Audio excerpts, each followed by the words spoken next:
Hey guys, in this session I am going to introduce you one of the best Visual Studio Code extension for better productivity, debugging and testing while you are working on JavaScript or TypeScript based applications. Let's see. Once you open Visual Studio Code, go to View and go to Extensions, or you can use Ctrl Shift X as shortcut. In the search box just type coca.js and you can see that coca.js from valby.js.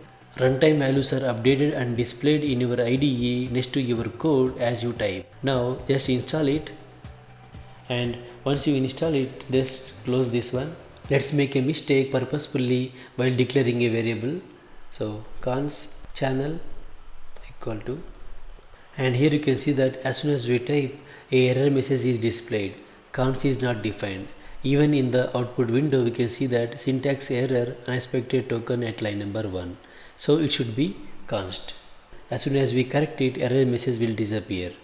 Just type channel, and as soon as you type the channel you can see that next to the channel the value of the channel is displayed, that is code will take.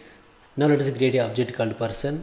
Const person equal to say name, age, and while declaring the age property I am going to use the equal symbol instead of colon, and here it shows age is not defined, and also error message syntax error unexpected token at line number 7. So we should use 29 and salary. So this is very cool, isn't it? So instead of seeing the errors at the runtime, while we writing the code itself we can know what is the error we are making. And now if you just type the person, then you can get the person object. And here we no need to use the console log statement, right? So here itself you can see the result of the variable or result of the object. And even if you use the console log statement, if you use the console log person, we can see the value of that next to the console log statement. So now let me define a function called calculate salary with bonus, and it takes salary and bonus as parameters, and then it returns salary plus bonus. And here I am going to call this constant result equal to calculate salary with bonus, and I just pass some random value then. And here if you just type result, we know the result immediately and we don't need to console log it. So as I said in the beginning, runtime values will be updated and displayed next to the code we written. And now if you make another mistake like constant result equal to calculate salary with bonus, and then if you just pass person dot salary and something 5000, and here again we get the error, right? Because we have already defined the result variable with constant keyword. That's why we get the error identify result has been already declared. Along with the error details in the output window, we can see the red square box before the line number of the statement indicates there is some error. Here you can see the red square box, and this green square box indicates that all the statements got executed successfully. And now just say result 1, and if you just say result 1, so we are going to get the value.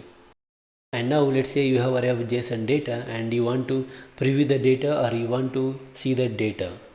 So here I have array of users data which is from GitHub users API. I want to see all these users data.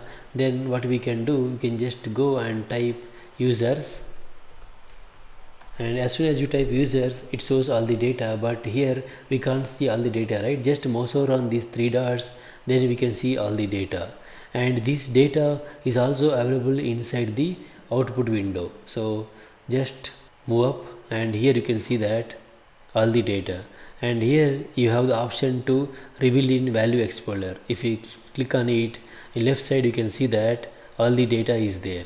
In the value explorer you can see that we can just expand the object and we can see all the key and values, right? You can see each object here. So this is very cool, isn't it?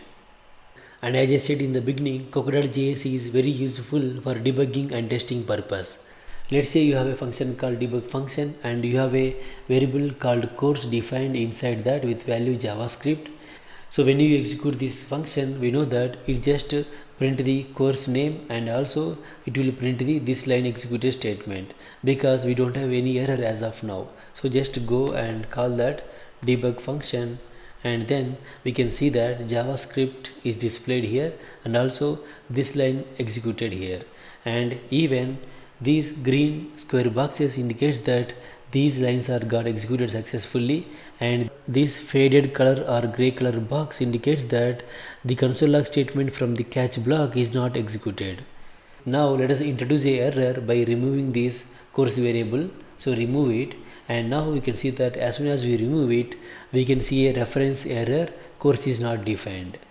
And also we can see that the second console log statement inside the try block is not executed. So that's why we can see the here the gray color square box. The first line got executed, and at the time of executing the first line we got the error because course variable is not defined. That's why the statement inside the catch is executed, and here you can see the green square box, which means this line is executed.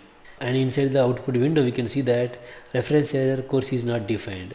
This is how code.js extension is very useful for productivity, debugging, and also testing purpose. So if you like my explanation, please hit the like button and subscribe to my channel for more videos. Thank you for watching.